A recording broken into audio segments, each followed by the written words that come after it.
सत्य गुरु जय गुरुदेव। सतगुरु जय गुरुदेव नाम किसका? प्रभु का पावन नाम। सतगुरु दया हो ही दिन राती। सतगुरु दया हो दिन राती। गुरु चरण में रहना। गुरु चरण में रहना। मन चित लागे नाम भजन में। मन चित लागे नाम भजन में। पहनु नामक कंगना। पहनु नाम का कंगना। नाच नाच प्रीतम को रिझाऊं। नाच नाच प्रीतम को रिझाऊं। मन मंदिर के अंगना। मन मंदिर के अंगना। राम मिलावे श्याम मिलावे।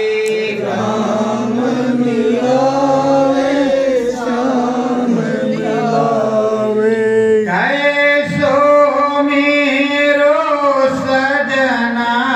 कैसो मेरो सजना। नाम रंग सिंदूर लगा कर। नाम नाम सिंदूर लगाकर। प्रीतम संग में सजना। प्रीतम संग में सजना।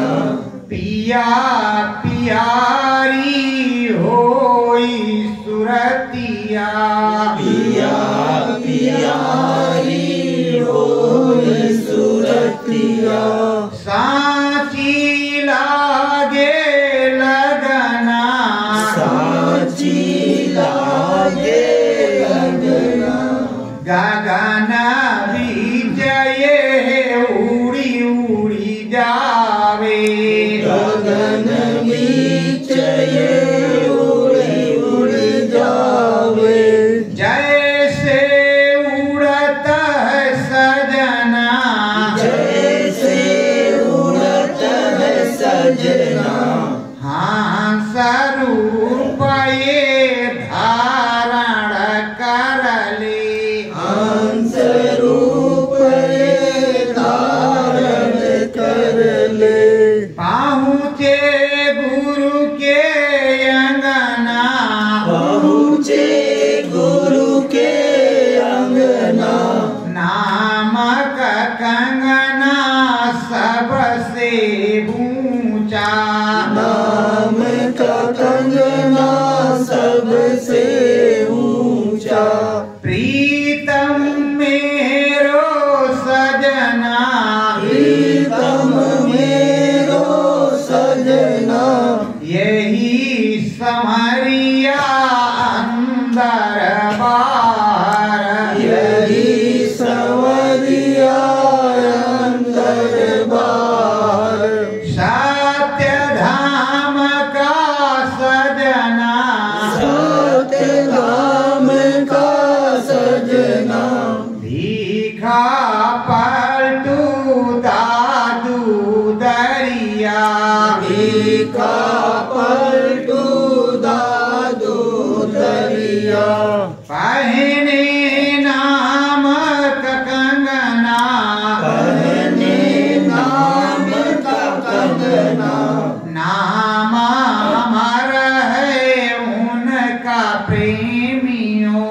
नाम अमर है उनका प्रेमियों। अमर लोकों में बसना। अमर लोक में गुरु चरण जो नीह लगावे गुरु चरण जो नीह लगावे जाइया नाम में वो बस जावे जाइया नाम में वो बस जावे ऐसो मेरो सजना ऐसो मेरो सजना नाम भजन नामी ने बतायो नाम भजन नामी ने बतायो नामाय धार सुरत ने बनायो नाम आधार सूरत ने बनायो परम सत्य है मिलना परम सत्य है मिलना सतगुरु चरण बैठ करो तुम सतगुरु चरण बैठ करो तुम नाम मंगन मस करना नाम मगन मस करना सतगुरु नाम पुकारो सतगुरु नाम पुकारो हो ही साचो सजना होई साचो सजना सत्य गुरु जय गुरुदेव सतगुरु जय गुरुदेव। प्रेमियों, आज अपने हम गुरु की नहीं सुनाएंगे, जितने भूतपूर्व में गुरु आए उनकी सुनाएंगे। देखो, भीखा साहब ने कहा और पलटू ने कहा, धोबिया फिर मर जाएगा, चादर लीजिए धोए, चादर लीजिए धोए, मैल है बहुत पुरानी, चल सतगुरु के घाट जहां भरो निर्मल पानी। अगर सतगुरु के घाट पे हमारी सूरत धोई जाएगी तो हम गुरु के घाट पर नहीं जाएंगे, हम सतगुरु के ही घाट पे जाना पसंद करेंगे, जहां निर्मल पानी भरा है और नाम का साबुन लगाते हैं और शब्द का कलप चढ़ाते हैं। ऐसा काम जो सतगुरु करते हैं उन्हीं के पास हम जाएंगे, कल को गुरु नहीं करेंगे। तो ऐसा जो भूतपूर्व के हमारे समरथ संत सद्गुरुओं ने बताया और लिखा है कि सतगुरु के घाट ही जाना पड़ेगा। धर्मदास पूछे सतगुरु से, धर्मदास पूछे सतगुरु से, कस कर गंगा नहाऊं, हंस कर गंगा नहाऊं, नाम की गंगा इधर बसत है, नाम की गंगा इधर बसत है, उधर में गोता खाऊं, उधर में गोता खाऊं। ओ चरण धर्मदास पूछ रहे हैं अपने गुरु कबीर साहब से कि ये बताओ, ये गंगा तो यहाँ बह रही है, इसमें नहाने से कुछ नहीं होगा क्या? ये नाम की गंगा कौन सी होती है? ये शब्द की गंगा कौन सी? ये किस लोक में आती है? और आप कहते हो उल्टा चलना है, तो उल्टेंगे कैसे? ये कैसा काम है? इसमें नहाने से मुक्ति मिलेगी नहीं मिलेगी? फिर वो गंगा मिलेगी कैसी? और कैसे नाम रूपी गंगा होती है जिसमें अमृत बहता है, सदा सर्वदा के लिए जी अमर हो जाता है? ये क्या चीजें हैं? हमने तो बाहर से देखा, अंदर भी तो कभी देखा नहीं। तो साहब कहते हैं, धर्मदास अंदर मन लाओ, धर्मदास अंदर मन लाओ, साहेब चरण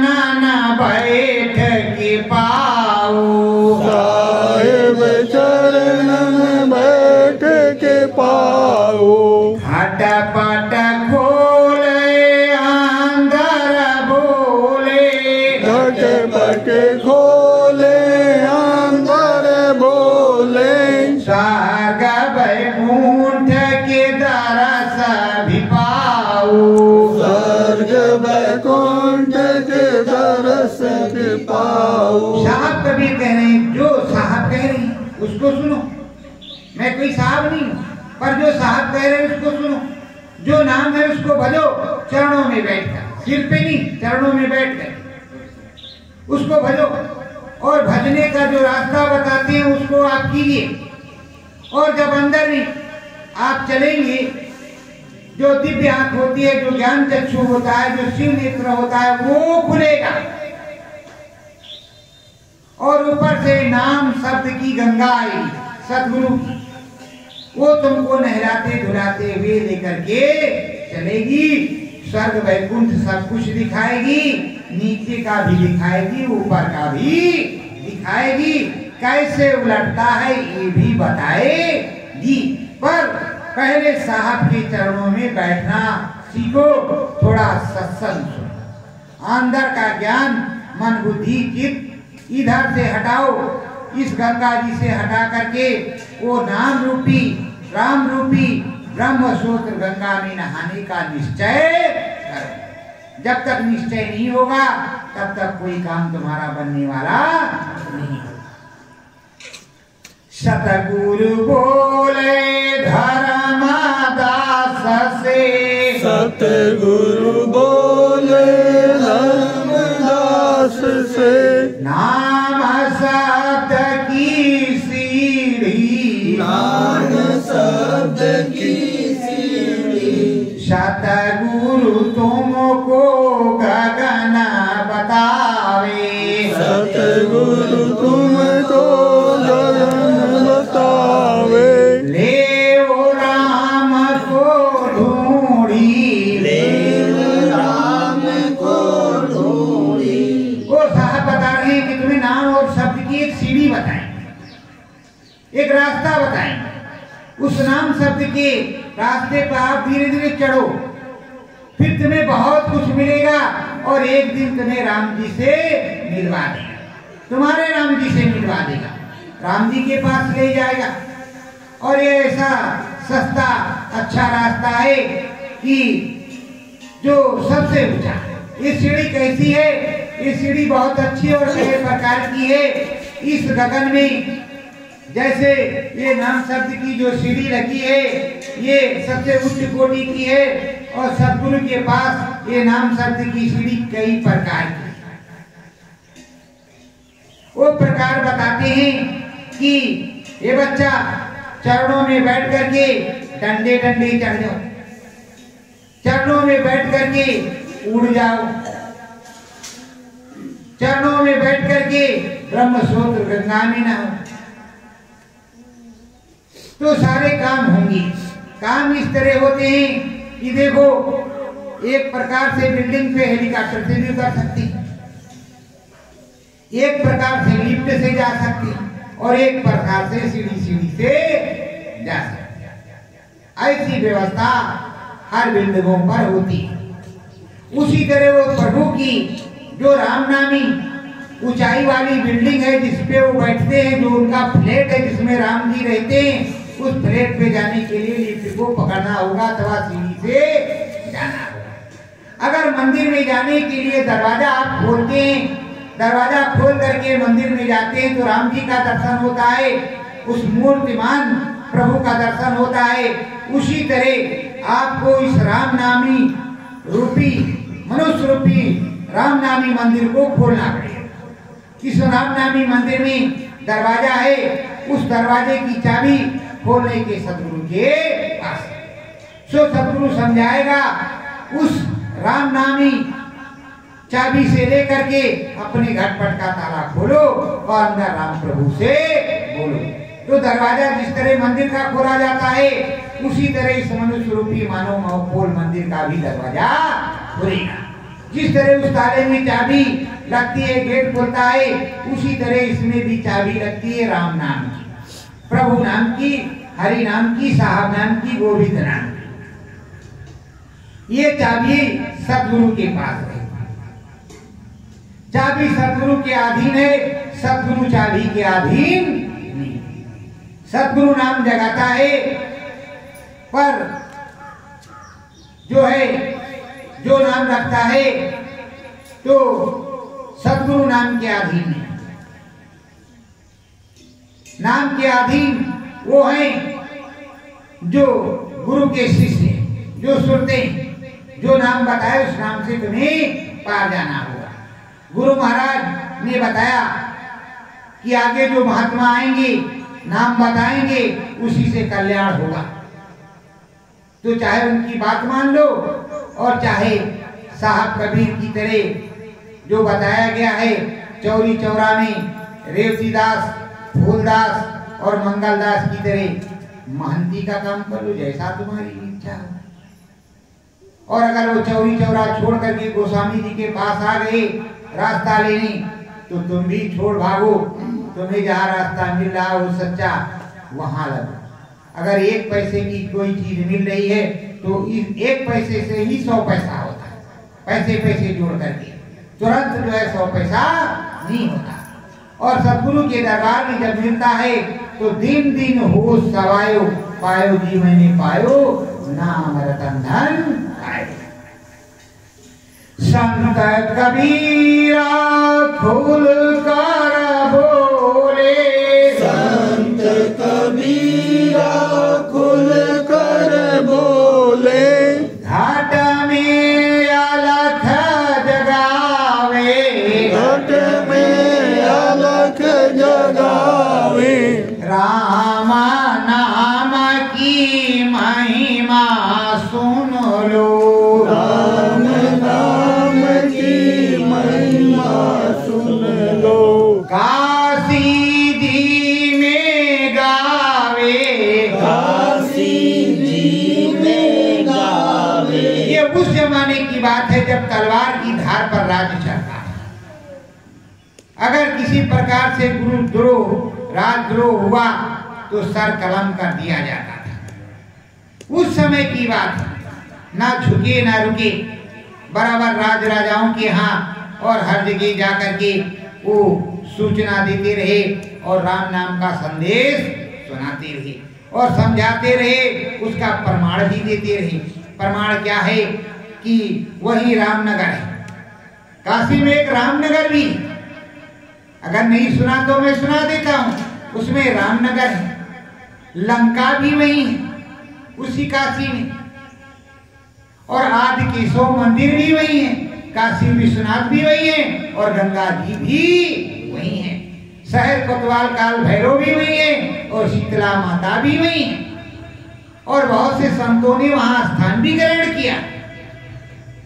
और सारनाथ भी वही पास ही में, जहां महात्मा बुद्ध को ज्ञान प्राप्त हुआ था। है कि नहीं है? सब बहुत कुछ वहां है। इसीलिए कहते हैं जो काशी मुक्ति का नाका है तो वहां मुक्ति मिलती है। मुक्ति कब मिलती है? जुक्ति से, भक्ति से। तो रामनामी अलग जगा रहे हैं साहब कबीर उस जमाने में जब तलवार चलती है और पूरे भारत और विदेश में उनका नाम हो गया। तो प्रेमियों, नाम तो धीरे धीरे होता है, चौपाइयां धीरे धीरे पड़ी जाती हैं, भविष्य निधि लोग धीरे धीरे खोजते हैं। तो एक दिन की बात है, वो गए अपने शिष्य की परीक्षा लेने रामनगर के राजा, वहाँ रामनगर है, महाराजा उनके शिष्य थे। तो गए परीक्षा लेने। अब परीक्षा लेने जब पहुंचे तो किस तरह पहुंचे? एक बोतल में, लाल वाली बोतल में गंगा जल और हाथ में लटकाए जा रहे, झूमते झामते।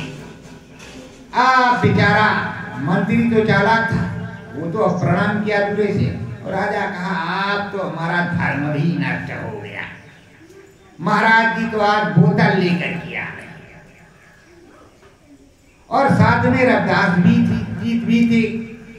और वो कहानी भी है, गुरु नानक का एक चोर भी वहीं रहता था। तो चोर की वजह से नौटंकी कहीं भी हो सकती है। जब वो जमाने में हो सकती थी तो इस जमाने में भी हो सकती है। और डॉक्टर साहब सत्संग में सोया नहीं खो जाता। तो प्रेमियों, क्या किया? जब उनके पास पहुंचे राजा के एकदम करीब नाक के पास, तो कबीर साहब ने कहा क्या किया, बोतल को उलट दिया। बोतल टक टक टक टक टक टक गंगा जल उनके चरणों में गिर रहा है और कोई उसमें से बदबू शराब की आ ही नहीं। अब राजा बड़ा हो सकता है कि अरे क्या है, अभी तो हम समझ रहे थे कि शराब की बोतल साहब लिए हुए, पर इसमें तो कोई दुर्गंध आ ही नहीं रही। और मंत्री सदा भाव से हाथ जोड़े खड़ा है। और उसके बाद में मंत्री, इनकी हिम्मत राजा की नहीं पड़ी। मंत्री ने कहा प्रभु ये क्या मौज, अरे कहा जगन्नाथपुरी में आग लग गई है मंदिर में, सो बुझा रही है। अब राजा को बचाड़ा बड़ा अचंभा हुआ कि साहब कबीर यहाँ है, काशी में आग लगी जगन्नाथपुरी में, सो बुझा रहे, यहाँ से अपने चरणों में गंगा जल डाल करके कैसी भाई। कहा जासूसों को भेजा, पता लगाओ जा आज के दिन वहां पर मंदिर में आग लगी अथवा तभी देखेंगे कुछ। अब उसका मन दरबार हो गया, मोटा हो गया गुरु के पर, तो वहां उसने भेजा। जब वहां वो पहुंचे, पता लगा तो बात सत्य निकली। लौट के राजा को बताया, कान पकड़ा, उठा बैठा, कहा देखो अब तो रगड़ाई करनी पड़ेगी, पहले जो मिल गया सो मिल गया, अब रगड़ना पड़ेगा तभी तुमको कुछ मिलेगा। तो इसी तरह मल्ला ने कहा था कि कंठी हमने तोड़ करके गंगा जी में फेंक दिया है और हम मच्छी खा रहे हैं। तो उन्होंने कहा था हमारा कोई दोष नहीं ना तुम्हारे, अब जब के दरवाजे पर जब तुम डंडा खाओगे तब तुम्हें पता लगेगा कि मच्छी खाने का मतलब क्या होता है। तो साहब तो सब कुछ बताता है, समझाता है, पूरा टाइम देता है, वो अपनी नींदों को हराम करता है, अपने काम को खत्म करता है। एक जीव के लिए कितना परेशान होता है, कितनी परेशानी झेलता है, वो या तो गुरु जानता है या प्रसव करने वाली माँ जानती है कि बच्चा जब पैदा होता है तो कितना दर्द होता है। वो बाप को नहीं होता, वो माँ को होता है। उसी तरह गुरु होता है, सदगुरु होता है, परम दयालु, सबसे ज्यादा दुख वही होता है। और इस दुनिया को देख करके जब कबीर साहब रोए, क्यों रोए कि ये दो पाटों के बीच में बाकी बचा, कील सहारे जो रहा शब्द सिरोही। तो प्रेमियों चक्की तो चलती है पर उसमें एक कीड़ा होता है, झुरा होता है, उसके सहारे जो रहता, गर्मी तो लगती पर पिसता नहीं, तो दो पाटों में पिसता जरूर है। तो यहाँ तो कर्म और धर्म के दो पाट बने हैं, पाप और पुण्य के, इसमें रोज पिसो रोज पिसो। और अगर कील के सहारे हो जाओ तो पिसना नहीं, गर्मी लगे, उसी को बर्दाश्त करना। 75% सदगुरु लेता है, 25% में नाना नानी याद आती है। और अगर पार जाना है तो भोगना तो पड़ेगा ही इस जन्म में। अगर इस जन्म में नहीं जाना तो कह दो भाई थोड़ा थोड़ा 10-20 लग जाए, कोई बात नहीं, आते नहीं जाने दे रही, जन्मत जो हमारा दुसाधु कोई उसको आपसे दे रहे ना। और अगर चाहो तो एक बार जीते जी मर जाओ, काम खत्म हो जाए, पूरे सदा भाव से उसमें लग जाओ, सारा काम हो जाए। तो अब साहब समझा रहे और सदा भाव से उस चीज को सुन रहे। धर्मदास को नाम बतावे, धर्मदास को नाम बतावे, घटपट खोल सूरत को चढ़ावे, घटपट खोल सूरत को चढ़ावे। धर्मदास को नाम बता दिया जो सच्चा नाम था उस समय का, और बैठा करके साधना करना बता दिया, अंदर में घटपट खोल भी दिया, क्योंकि वो श्रद्धालु थी। आज का जमाना नहीं था, उस समय बहुत जो है जो धार्मिक लोग रहते थे, होते थे, बड़े ही धर्म के पक्के होते थे। तो उन्होंने उनका घटपट भी खोल दिया, अंदर में दिखा भी दिया और समझा भी दिया। जब घटपट खुल गया वो समझ गए, तब से वो उठाया डायरी मतलब किताब उसने रोज का लिखना शुरू किया। साहब ने ये बताया, साहब ने ये बताया, साहब ने वो बताया। और कितने बड़े नाशुक्रे तुम लोग, तुम्हारे साहब ने भी यही बताया कि निज अनुभव डेली डायरी में लिखते रहो, मुझे ला करके बताना, मुझे दिखाना, मुझे समझाना। लेकिन तुमने कोई डायरी नहीं बनाई, तुमने उसको लिखना अच्छा नहीं समझा। उनके जो शिष्य थे उन सदगुरुओं के उनकी डेली डायरी बनाए कि हमारे साहब की दया से ये हुआ, आज उनका गुणगान होता है। अगर आपकी भी डेली डायरी होती तो तुम्हारे भी साहब का गुणगान होता कि नहीं होता? लेकिन तुमने तो भंडारा खाया और बरकत लिया और हमारा कल्याण हो जाए ये चाहा, डेली डायरी बनाना नहीं सीखा। 100 कमियां तुमने हैं, फिर भी आप परम संत बाबा जय गुरुदेव जी महाराज के उत्तम भक्त हैं, सबसे उत्तम भक्त है। उससे उत्तम भक्त कोई है ही नहीं। चाहे चोला बदल लो, कपड़ा बदल लो, गुरु के आदेश का उल्लंघन कर लो, अब तो आप उत्तम है ही।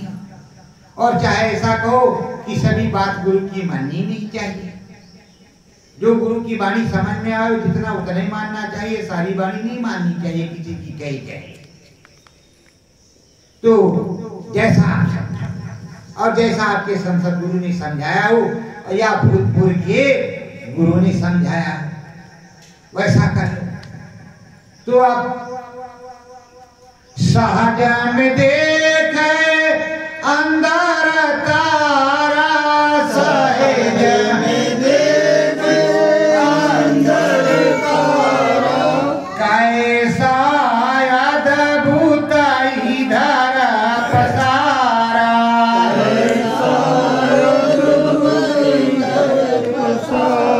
जैसे स्वामी जी महाराज कहते थे कि अंदर में एक चमकदार बिंदु दिखाई पड़ेगा सुई की नोक के बराबर, पर अब तो बहुत बड़ा दिखाई पड़ता है और बिना दिखाए वो काम चलेगा नहीं, वो फटता है फिर अंदर में, उसी को तारा कहे कि तारा। और उस तारा या उस बिंदु के उस पार जाने पर ही तुम्हें उस सिंधु में मुलाकात होगी, पहली सीढ़ी पर चढ़ाई होगी और पहला दृश्य आपको देखने को मिलेगा जब वो बिंदु चमकेगा। उस बिंदु के पार आप जाएंगे, तो उस बिंदु के जब पार जाएंगे तभी तुमको कुछ मिलेगा, बिंदु के इस पार रहेंगे कुछ भी होगा। तब तो स्वप्न आएगा। क्या स्वप्न आएगा? जब सूरत आद्या महाशक्ति चक्र पर आएगी, इस कंठ चक्र पे, ये मत समझो कि उधर ब्रह्मांड में, ये कंठ चक्र पे उतर करके आती है, तो घाट पर बैठती, और जब कंठ चक्र पे आएगी तो नाना प्रकार के स्वप्न को देगी, स्वप्न देगी। और जब ब्रह्मांड चक्र में जाएगी, ब्रह्मांड की तरफ, तो उधर अपने देश में घर की तरफ ही देखेगी, कुछ और नहीं देखेगी। तो स्वामी तो तुमको निज घर की बात बता रहे हैं, और इधर की जितनी किताबें हैं और जितने चीज हैं, कर्म कांड हैं, सब इधर फंसने की बात बता रहे हैं। तो तुम्हारी इच्छा हो तो निज घर ब्रह्मांड में चलो, अंतरिक्ष में चलो, आध्यात्मिक साइंस सीखो, और तुम्हारी इच्छा हो तो ये मारो गोली ढींचियो, एक मारा तो मारा, नहीं तो मिस हो गई तो मिस, पर रामबाण तो तुम्हारे पास अब रहा नहीं कि मारे और राउंड करके किया।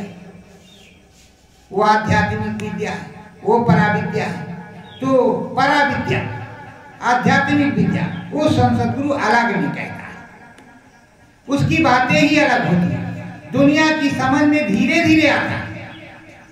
क्योंकि कबीर साहब का भी विरोध हुआ, रैदास साहब का भी हुआ, गोस्वामी जी का भी हुआ कि ये गंगा को नहीं मानती, जमुना को नहीं मानती, इनकी गंगा जमुना पता नहीं कहाँ है।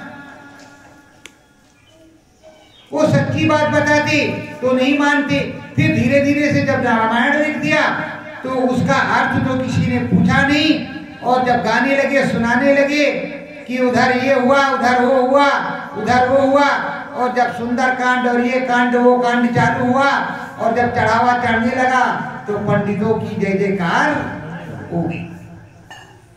तो कहा तो बहुत अच्छा, शुरू हो गया घर घर। अब शुरू होगा शाम को जैसे सुबह शुरू होगा कल सुबह बंद होगा। पर ऐसा सुनना नहीं चाहते कि एक चौपाई गाओ, उसका उत्तर पूरा समझाओ, फिर दूसरी गाओ, फिर दूसरा का उत्तर समझाओ। ऐसा होता है क्या? पर हमारे परम संत बाबा जी गुरुदेव जी महाराज ने समझाया है। क्या समझाया है? जो गोस्वामी जी ने लिखा है, हरिदर्शनायांतरा में होवे, हरिदर्शनायांतर में होवे, घटपट खोले स्वामी, घटपट खोले स्वामी, राम दरस सतगुरु करवावे, राम दरस सतगुरु करवावे, वो ही साचो नामी, होई साचो नामी। अरे हाथ गंगन को आरती के आए प्रमाण तो तुम्हारे सामने ने, तुम भी जय गुरुदेव में हुए तो गांव वालों की गालियां तुमने सुनी, अरे राम को भूल गए जय गुरुदेव होगी। और बिना गुरु के कुछ होता ही नहीं। जब शरीर छूटता है, नहीं गुरु होता तो कहते स्वामीनाथ का पेड़ की लकड़ी लाओ, जल्दी से पहनाओ कंठी, कब से कम ये गुरु हो जाए गोस्वामी जी महाराज, तो इनका तुरंत तार हो जाएगा।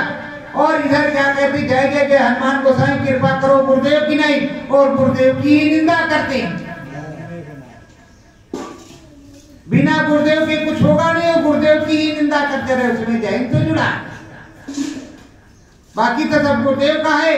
तो जो सतगुरु बता रहा है हरि के दर्शन के लिए, वो तो सीधे सीधे हमारे गुरु महाराज ने रामायण खोल करके सुनाई। और यही हर जगह त्रिवेणी संगम, काशी में, मथुरा में, इधर उधर जगह जगह जो गुरु दादा महाराज के लड़के और गुरु महाराज के गुरु भाई थे, बराबर वो सुनाते रहते थे। इधर वो बोलते थे, इधर गुरु महाराज उत्तर समझाते थे। समझाते कि नहीं समझाते थे? मैं झूठा हूं क्या, या ये बाबा झूठा है जिसमें तुमको विश्वास नहीं? सुनाते थे कि नहीं सुनाते? अब एक घटना सुन। वो महाराज जी पंडित तो थे ही शर्मा,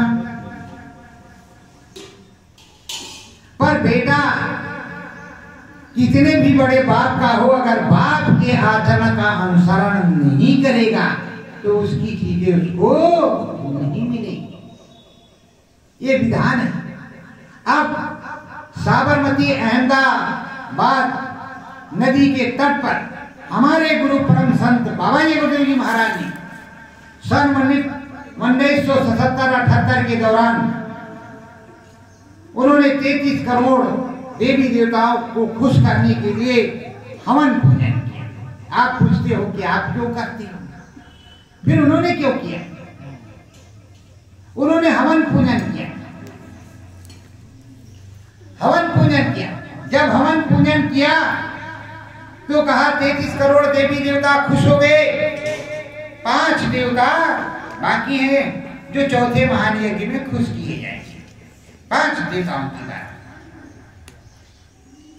और उन पुराने लोगों से पूछो वहां जो चमत्कार हुआ अद्भुत, और इतना गन्ना चावल पैदा हुआ कि भूखमरी खत्म हो गई, रिकॉर्ड है। तब से किसी प्रकार की भारत में भूखमरी नहीं आई, ना ही सूखा काल पड़ा। तो प्रेमियों, जब गुरु महाराज ने हमारे ऐसा किया और सब कुछ बताया और समझाया, तो वो गुरु दादा महाराज के जो लड़के थे उन्होंने कहा, साहब, डॉक्टर साहब, से ना लो, कहा साहब, गुरु महाराज से कहा, भाई साहब, क्योंकि वो तो भाई गुरु के लड़के हैं, गुरु के लड़के हैं, हमारे गुरु महाराज के गुरु के लड़के, सम्मानीय तो है ही। जैसे मेरा भी कोई सगा संबंधी हो तो आपका सम्मानीय ही होगा, उसी तरह हमारे गुरु दादा महाराज के लड़के हमारे गुरु महाराज के सम्मानीय थे। पर गुरु दादा महाराज ने जो सच्चाई कही थी वो कड़ू सत्य ये है कि गुरु दादा महाराज ने उनसे कहा था, तुम इन्हीं के साथ रहना, नहीं भूखो मर जाओ। ये कटु सत्य। जबकि वो एक सत्पुरुष के बच्चे थे, फिर ऐसा क्यों कहा?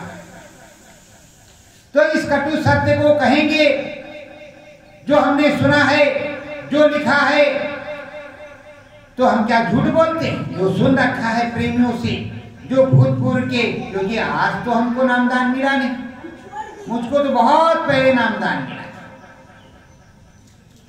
भले साल 2 साल का उस यज्ञ से फर्क, लेकिन उस यज्ञ के समकक्ष ही हमें नामदान मिला है, या हमारे पिता को नामदान उसी समकक्ष मिला है।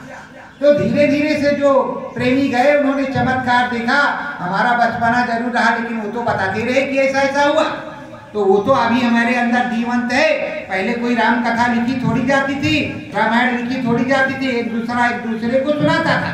सुखदेव जी ने कोई कथा लिख नहीं रखी थी, उन्होंने सुन रखी थी, वही सुनाए, वही सुनाते सुनाते सुनाते सुनाते। और रामायण में आप देख लो कि लिखा है कि हमने इधर उधर से जो प्राप्त किया वो लिखा है, नेचुरल नहीं है। लिखा है कि नहीं लिखा? उस पेज पे देखो, बोलो मैं झूठ बोल रहा हूं? लिखा है ना, वो जो गीता प्रेस वाला लिखता है उस पे लिखा है कि इसको इधर उधर से प्राप्त किया, वो हमने लिखा है। मुझे नेचुरल प्रतिलिपि मिली नहीं है, और नेचुरल मिलती भी कैसे? जब वो गंगा जी में बहा दी गई, काशी में तो मिलती कैसी? पंडा पुजारियों के चक्कर में, और उन्हीं पंडा पुजारियों के चक्कर में आप लोग फंसे हो कि महाराज जी ये कर देंगे, महाराज जी वो कर देंगे, और महाराज जी ने महाराज जी का, हमारे महाराज जी का रामायण ही उसमें गंगा जी में डाल दिया कि इनका काम ही खत्म हो जाए। वो तो उनकी धर्म पत्नी गोस्वामी जी की वो चालाकी, जितना ये लिखते थे रखते थे उतने वो नकल कर लेते, उसको अपने पास रख लेते, वो बच गई। उसको तो उन्होंने चोरी से डाल ही दिया था। जब काशी के मंदिर में सारे ग्रंथ रखे गए और गोस्वामी जी ने जो रामायण लिखी थी वो सबसे ऊपर सुबह आ गई, तब उन्होंने ये चाल चली कि अगर इसको सुनाएंगे तो हमारा सब बंद हो जाएगा, पूजा पाठ बंद हो जाएगा, और जो चढ़ावा है वो भी बंद हो जाएगा, भीड़ तो उधर लगेगी। तो ये प्रेमियों, आज से नहीं बहुत दिन से ये महाभारत है गद्दी की और लालच की। तो लालच में मत फंसो, गुरु ने नाम दिया है उसको लो और सच्चाई से काम करो। तो गुरुदादा महाराज के उन लड़के जो थे वो हमारे श्रद्धालु हैं, मेरे पूजनीय हैं, उनको हम कोट कोट वंदना करते हैं, प्रणाम करते हैं। पर वो हमारे गुरुदादा महाराज के लड़के हैं और हमारे गुरु महाराज के गुरु भाई हैं, उनको भी हम प्रणाम करते हैं कोट कोट। पर जो सच्ची बात है उसको कहने से नहीं छूटते। सच्ची बात यह है कि उन्होंने कहा कि जब 33 करोड़ देवी देवता खुश हो गए मेरे हवन कराने से, तो 33 करोड़ रुपया मेरी दक्षिणा भी तो हुई। तो कहा हाँ तुम्हारी दक्षिणा होगी जो तुमको मिले, जो तुमको मिले। तो बताओ हवन पूजन किसने कराया, किसके द्वारा देवी देवता खुश हुई, और दक्षिणा किसको चाहिए? हवन पूजन भी आप कराओ, उसका पैसा भी आप खर्चा करो, और बैठ करके स्वपरिवार हवन पूजन भी करो और दक्षिणा भी दो। ये नियम। तो इसको गहराई से जरा सोचना कि जो अनामी महाप्रभु बैठा है, जो सदगुरु है, उससे दक्षिणा मांगी जाए, जो सबको दक्षिणा देता है। तो चीजें कुछ समझने की है। तो उसी तरह साहब से कुछ पास में रह करके, और वैसे भाई जो साहब का रिश्तेदार नातेदार होता है वो तो भाई उसके पास कुछ ना कुछ मान मर्यादा घमंड तो होबे करेगा। उसमें दीनता कहाँ से आएगी कि हम, अगर मोदी का कोई बच्चा होता तो कहता मैं भी मोदी हूँ, क्योंकि हम भी सेना ठोक करके कहते हैं कि हम भी अनामी महापुरुष के जीव हैं, उनके बच्चे हैं। तो उसको घमंड का है ना है भाई। तो अब ये गहना जो कभी न जाने वाला है और ना कभी जाएगा, पर इसको गहराई से सोचते करो। तो उधर सदगुरु ने क्या कहा, इधर गोस्वामी जी क्या कह रहे हैं, किससे? तकीमिया से। रब दिखलाऊं खुदा मिलाऊं, रब दिखलाऊं खुदा मिलाऊं, अनल हक की बात बताऊं,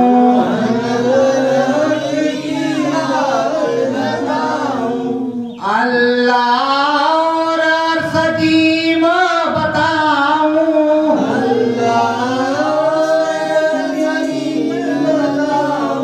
सारी इबादत तुम्हें समझाऊं, सारी इबादत तुम्हें समझाऊं। वो गोस्वामी जी जिन्होंने रामायण लिखा वो तकीमी आपको बता रहे कि तुम्हें खुदा भी बताऊंगा, रब भी बताऊंगा, अल्लाह भी बताऊंगा और सजीम और हक भी बताऊंगा। ये सारी चीजें आपको बताऊंगा, पर तुम बैठो तो शाकाहारी होकर के ये निश्चय कर लो कि खुदा को देखेंगे तो खुदा की खुदाई में ही रहेंगे, कहीं अलग नहीं है। तो बेचारे खुदा की खुदाई में लग गए और इतनी खुदाई किया कि वो खुदा के घर पहुंच गए। तो प्रेमियों, यही तो महात्माओं का काम है। वो जाति फिरका तो देखते नहीं, तो उन्होंने इधर किया। इधर त्रिवेणी संगम पर हमारे गुरु महाराज सुना रहे हैं, घट को खोलो मुझसे बोलो, घट को खोलो मुझसे बोलो, जैसे हृदय बोला, जैसे हृदय बोला, वही नाम तुमको मैं बताऊं, वही नाम तुमको मैं बताऊं। घटपट मैंने खोला, घटपट मैंने खोला, इस त्रिवेणी संगम पर अति महामानव कुंभ लगा था। उसमें हमारे गुरु महाराज गोस्वामी जी का ही सुनाते और कहते थे कि इस गंगा में जाकर के नहाओ, जमुना में मत नहा, उधर मत जा। और देखो, नहाना घाट पर, अन्य घाट पर मत जाना, क्योंकि यहाँ भूत रहते हैं, नहीं तो अपनी जनसंख्या बढ़ा देंगे। उनके कोई बच्ची बच्चा पैदा नहीं होता, आप ही को मार करके अपना बच्ची बच्चा बनाएंगे, तो उधर मत जाना।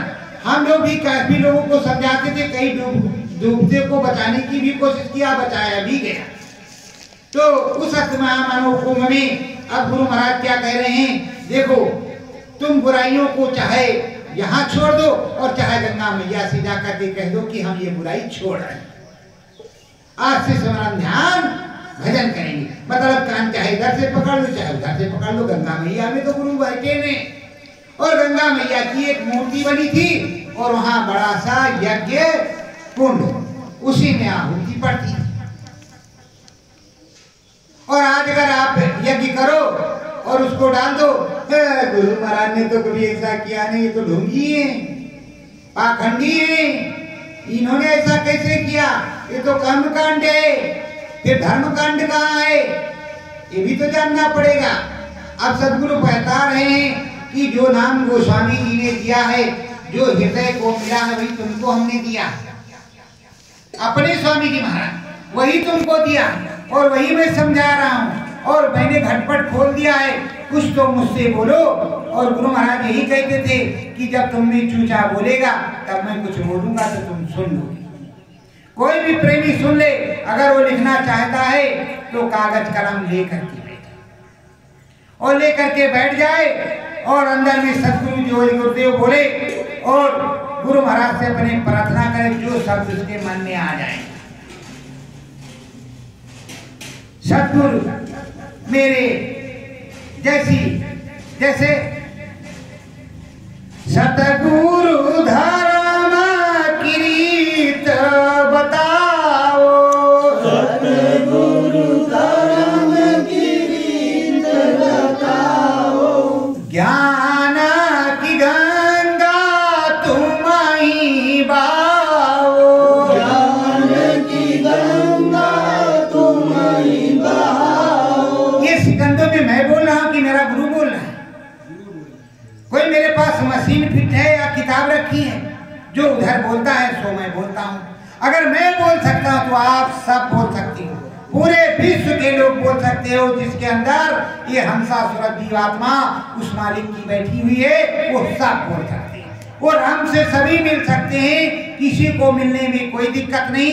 ये नवराता है तो अंतर जगराता करके, जगराता उसको कहते हैं जो अंतर में नवरात्र है, अंदर में जगराता करे तो माता रानी मिलेगी, अंदर में जगराता करेगा नहीं तो माता रानी मिलेगी नहीं। रात भर तुम कितना कीर्तन गाओ, तुम्हें अंदर में जगराता करना पड़ेगा, इसलिए उसका नाम जगराता है। अंदर में जब जागृति होगी, काम क्रोध लाभ मोह रजोगुण तमोगुण सतोगुण ये गुण खत्म हो गए नवरात्र में, तो तुम्हारा काम बनेगा, तो तुम निष्काम बनोगे। और जब तक ये होगा नहीं तो कभी जगराता होगा ही नहीं, माता रानी मिलेगी ही नहीं, यही हमारे सद्गुरु ने बताया। तो जब अंतरात्मा में जगराता करोगे, सच्ची पुकार करोगे, जैसे कहते शंकर करुण पुकार सदगुरु आ जाना, सच्चा पुकारोगे तो भाई होगा। ये सूर्य भगवान तो सूर्य भगवान, मैंने तो कभी कहा नहीं कि अनामी भगवान है, मैं भी जानता हूं कि भास्कर है, पर ये स्वरूप अनामी का ही। वो सर्द जर्द है, इनमें गर्मी है, इसलिए है कि इन्हीं से मुझको जीवन मिलता है। अगर ये सुबह ना उगे और पूरे विश्व को उजाला न दे तो कोई भी वनस्पति उगने वाली, और ना हमारा धन गेहूं सूखने वाला है, ना फसल पकने वाली है। और जो इनकी किरणों से एनर्जी हमको मिलती है, तरह तरह प्रकार की विटामिन ना वो मिलेगी तो हम तो वैसे मर जाएंगे बिना मौत। और जीते जागते एकमात्र देवता यही हमारी आंखों के सामने दिखाई पड़ते हैं। बोलो दिखाई पड़ते हैं कि नहीं? तो अगर इनसे हम गुहार किसी प्रकार की लगाएंगे, ये सर्वव्यापी देवता, ये विश्वव्यापी देवता हैं, विश्व में भ्रमण करते हैं, तो मेरा ये संदेशा पहुंचाएंगे कि नहीं पहुंचाएंगे? बोलो पहुंचाएंगे कि नहीं पहुंचाएंगे? और अगर ये अनामी महाप्रभु के स्वरूप हैं, इनको अनामी महाप्रभु मान करके कि अरबों सूरज चांद सितारे रोम रोम में करे जा रहे, भाई अरबों को नहीं दिखाई, एक को तो दिख ही रहे, तो उनसे जब आंख मिला करके सदा भाव से दोपहर में नहीं किया फिफ्यूज हो जा रही, सुबह 7 बजे, शाम को 5 बजे 4 बजे आंख मिला करके खड़े होते हैं, प्रभु की वंदना करते हैं, हे प्रभु हमारे गुरु से मिलवा दो, दया कर दो, कुछ हमें अंतर में बता दो। कभी आंख खोलते हैं तो कभी आंख बंद कर लेते हैं, कभी अंदर देखते, कभी बाहर से उनको देखते हैं। फिर देखो कि कैसा अद्भुत होता है, कैसा अद्भुत होता है। तुम्हारी सूचना पहुंचती है कि नहीं, तुम पर दया होती है कि नहीं? मैं तो सब 12 वर्ष से बता रहा हूं, और इसकी नकल भी अलग होती है, पर वहां कुछ असल होता नहीं है, असल यही होता है, बाहर में नहीं होता। क्योंकि असली जहां है वही असल मिलेगा। तो प्रेमियों, गुरु बता रहा है, सदगुरु बोल रहा है, दृढ़ निश्चय करके तुम बैठना तो सीखो। और कोई भी देखना चाहे तो ये बैठने का ये है, ये देखो, ये बैठने का।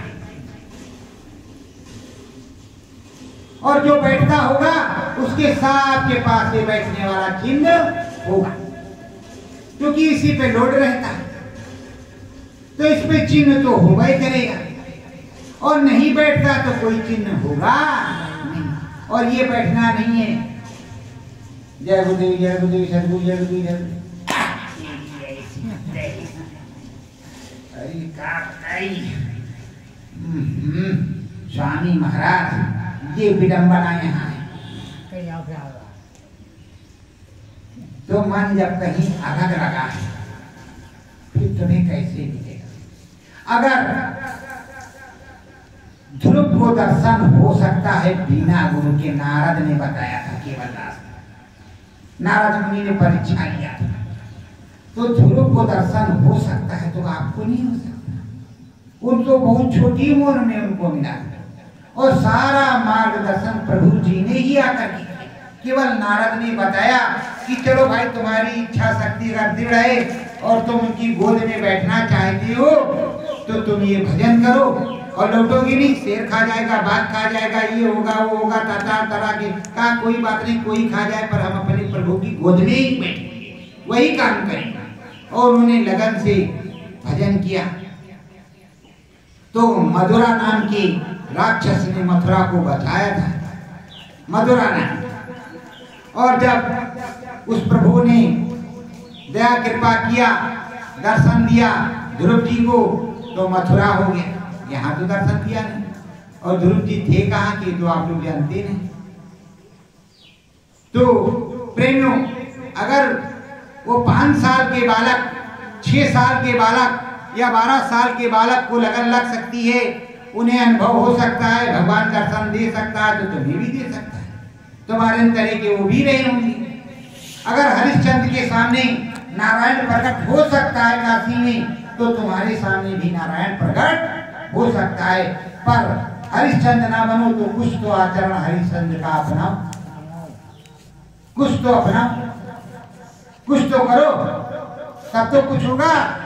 ज्ञान की गंगा सतगुरु बहावे, ज्ञान की गंगा सतगुरु बहावे, नामाय खंड नाम बतावे, नाम बतावे। नाम की गंगा है वो गुरु बहावे। करना क्या होता है? मन बुद्धि चित्त को एकाग्रचित्त होकर के बैठना होता है। जब मन बुद्धि चित्त को एकाग्रचित्त करके आप बैठ जाओगे, तो नाम की गंगा सद्गुरु की दया मेहर से बहेगी। और बहते बहते धीरे धीरे धीरे धीरे गुरु महाराज ने कहा, पहले चू सुनाई पड़ेगा, फिर फू सुनाई पड़ने लगेगा, फिर घंटियां बजने लगेंगी, फिर घंटा बजने लगेगा, घंटे के बाद शंख बजने लगेगा, फिर और कुछ बजेगा, फिर उससे ऊपर बजेगा, और बजते ही चला जाए। अगर गुरु चरणों में रहे तो कभी भी वो बंद नहीं होगा, धीमा तेज होता है। धीमा तेज कैसे होता है कि जब भजनानंदी होगा, उसने भजन किया तो उसको सबको मालूम कि कब धीमा होता है और कब तेज होता है। उसे अब तक सब पता है, और नहीं पता तो हम बताते हैं आपको। इस नवरात्र से, सर्दीय नवरात्र से चैतीय नवरात्र तक जो भजन है वो तेज रहता है, और चैतीय नवरात्र से सर्दीय नवरात्र के बीच थोड़ा वो थीम रहता है, क्योंकि आध्यात्मिक और दैविक और ये बाहरी डिस्टर्ब रहता है। इसलिए एकांतवास में, गुफा में, कंदरा में, कोठरी में, जाड़े में रजाई बढ़ करके गुरु महाराज कहते थे खूब भजन बनता है, उसी में किया कर। तो जो बताया है उस तरह तो करना ही होगा। और ये उठता गिरता तो है ही है। और जो साधक है, तो साधक कोई नहीं, साधक सदगुरु ही है, साधक कोई नहीं। सब शिष्य हैं, सब जीव हैं, और सब अबोध बालक हैं। क्योंकि साधना में उठता गिरता है अबोध बालक की ही तरह, और बराबर परम पिता अंगुली पकड़े हुए है। किसी को ये नहीं समझना चाहिए कि वहां पाठशाला में कोई छोटा है या बड़ा है, या नया है या पुराना है। गुरु जब एक है, एक ही शिक्षा दे रहा, तो उसमें कोई छोटा बड़ा नहीं, वो पास सबको करेगा, पास सबको करेगा। ऐसी हीन भावना नहीं रखनी चाहिए। बराबर आपको ये करना चाहिए कि उन्होंने अगर पीएचडी की है तो हम उससे ऊंचे वाली डिग्री प्राप्त करें। हिम्मत रखो कि इन्होंने गुरु का इतना नाम किया है तो हम उससे ज्यादा करें, पर करेंगे जरूर, छोड़ेंगे नहीं। पढ़ाई पढ़ेंगे, और ये नियम है, जो गुरु भाई होता है और मार्गदर्शक होता है, गुरु नहीं होता है। कभी वो गुरु बन भी नहीं सकता। और देने वाला जो नामदान दाता होता है वही नैया को पार करता है, गुरु भाई नहीं पार करता, वही पार करता है। प्रमाण यही है कि हृदय ने बताया, अनुभव हुआ, और जब उनमें इतनी लगन लगी थी, तड़प लगी थी कि अगर नहीं पाएंगे तो जान दे देंगे, मर जाएंगे, तब उनको उन्होंने अनुभव करा दिया, और गोस्वामी जी ने नाम दे दिया, उनका काम हो गया, बराबर वो लगे। उन्होंने छोड़ा नहीं, दृढ़ निश्चय होकर के वो लग गए। जब दृढ़ निश्चय होकर के लग गए तब ना वो हो गया। पर हृदय का कहीं नाम तो नहीं आता कि वो गुरु थे। सद्गुरु का संग इसलिए किया जाता है कि वो साधना कर। सामूहिक सिमरन ध्यान भजन इसलिए किया जाता है कि अगर एक के ऊपर दया उतर रही तो सारे पर बरसे। अगर बरसात इस जगह हो रही है तो सभी घर पे बरसात होगी, और नहीं होगी है तो किसी पर भी नहीं होगी। इसलिए सामूहिक साधना के लिए गुरु महाराज कहते थे कि जो निगुरा है, जो उस तरह है, जो नहीं जानता है, उसमें भी कुछ गिर जाएगा, कुछ बूंदे आ जाएंगी। इसलिए एक साथ बैठ करके रोज सुमरन ध्यान भजन एक दूसरे के यहाँ करो। लेकिन आप लोग तो निंदा चलोचना से नहीं चुके, एक दूसरे में बुराई निकालने से नहीं चुके, फिर सुमरन ध्यान भजन इकट्ठा बैठ करके कहाँ हो। अगर इस वक्ता ने कुछ और सुनाया तो अगला वक्ता ऐसा सुनाता है। पर मैं तो कोई वक्ता हूं, मैं नेचुरल परम सत्य ही कहता हूं, चाहे अच्छा लगे या बुरा लगे। तो गुरु महाराज की जब वचनों का पालन नहीं हो रहा, सुगंधियां नहीं पड़ रही, सामूहिक स्मरण ध्यान भजन नहीं हो रहा, सब आठ में बैठ नहीं रहे, एक दूसरे में कमी निकाल रहे, एक प्रेमी कुछ कह रहा तो दूसरे में बर्दाश्त करने की क्षमता ही नहीं, तो किस बात के सत्संगी। हरि गुण सतगुरु बहु समझावे, हरि गुण सतगुरु बहु समझावे, धाम अपनो खोली बतावे, धाम अपनो खोली बतावे। ये समर्थ संत सदगुरु हमारे सदगुरु जय गुरुदेव परम संत बाबा जय गुरुदेव जी महाराज खोल खोल करके सन 1952 से सन 2012 तक और आज भी खोल करके वही बताया जा रहा, कुछ अलग नहीं, वही बताया जा रहा, काम वही कर रहे हैं। लेकिन उस हरि गुण को समझा रहे, बतला रहे, सर्वभेदी राम नामी चीज को समझा रहे, राम से मिलवा रहे, लेकिन आप मिलने के लिए तैयार नहीं हो रहे, आप जाने नहीं चाहते, फिर गुरु में दोष निकालते हो, कैसे काम बनेगा। अन्य संत तो फिर भी ठीक है कि अगर उनके शिष्य उनके यहाँ गए तो टीका चंदन मार रहे हैं तो टीका चंदन मारते तो हैं, गेरुआ वस्त्र पहनते तो हैं, लेकिन तुमको गृहस्थ का बाबा बनाया और वो भी आप नहीं बन पाए, क्योंकि उन्होंने कहा था अगर जंगल में बताएंगे जाने के लिए तो 1 मिनट टूटेंगे नहीं, बीवी की याद आएगी, घर में भाग आएंगे, बच्चे की याद आएगी। इसलिए विभिन्न बच्चे में रह करके काम करें और 2 ही घंटे का समय ना, वैसे 2 घंटे साधना के लिए पर्याप्त नहीं, पर 2 घंटे का समय मांगा, 1 घंटे सुबह और 1 घंटे शाम। आपका वो भी घंटा गायब हो जा रहा है, कभी नींद आ रही सो जा रही, और कभी सोचते हो कि आज कर लिया है कल करेंगे, माला कुंडी पे टकी है वो तो कर ही लेगी, कल देखा जाएगा, जाने गुरु महाराज। और बहुत लोग ऐसा भी कहते हैं अरे कान में उंगली लगाना, सुमरन ध्यान भजन करना क्या है, वो तो गुरु महाराज ने पहले कर लिया, हमारे तुम्हारे लिए। ऐसा कभी कहा नहीं, लोग ऐसा कहते सो अनामी हो पार कर देगा, सुमरन ध्यान भजन करने की कोई जरूरत नहीं, जो उन्होंने चर्चा की उसी चर्चा को करने की जरूरत है। और हमने कभी किसी संत महात्मा से ऐसा नहीं सुना कि नाम भजन करके तुम चर्चा करना, नाम भजन नहीं करना। और अगर इधर कुछ गलत हो तो प्रेमानंद को सुन लो,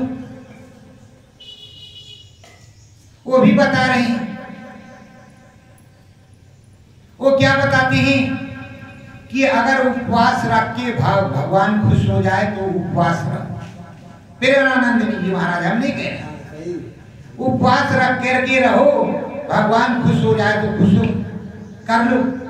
और अगर आत्मा खुश ना हो, परमात्मा भी खुश ना हो पाए तो भोजन करो, शरीर में ताकत पैदा करो और जम करके भजन करो।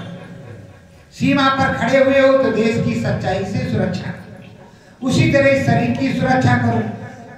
प्रेमानंद महाराज ये भी कहते हैं कि बताओ बहुत से पशु पक्षी और बहुत से लोग फलाहार करते हैं, उनका पर्दे होता है, पर बिना भगवान के भजन किए तो भगवान नहीं मिलता। बहुत लोग पंछी पशु ऐसे हैं जो पानी नहीं पीते हैं, पर बिना भजन किए तो भगवान मिलेगा नहीं।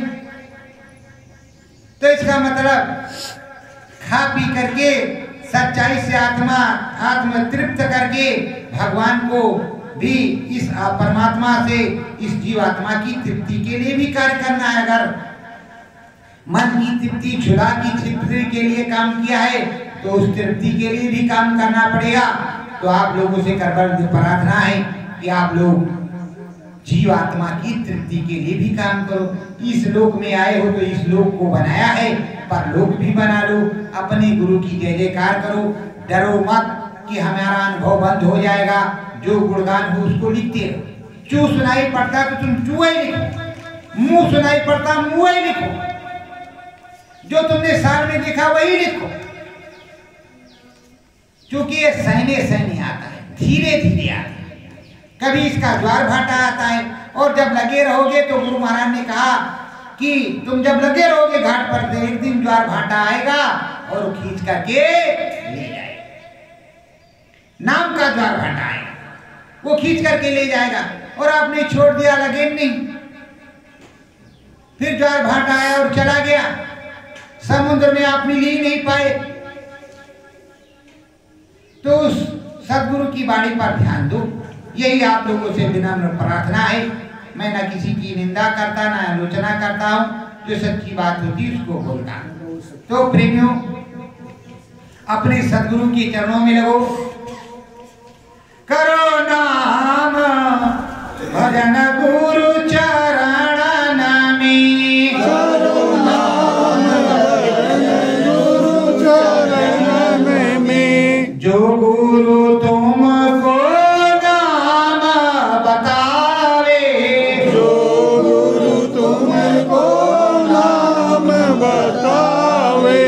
निज घर वही तो पहुँचावे, निज घर को ही तो पहुँचावे।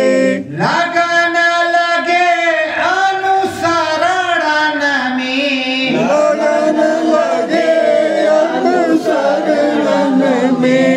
मन लागे गुरु जी के चरण में, मन लागे गुरु जी के चरण में। हरि की चर्चा तुम भी गाओ, हरि की चर्चा तुम भी गाओ। राम नाम से मिलने जाओ, राम नाम से मिलने जाओ।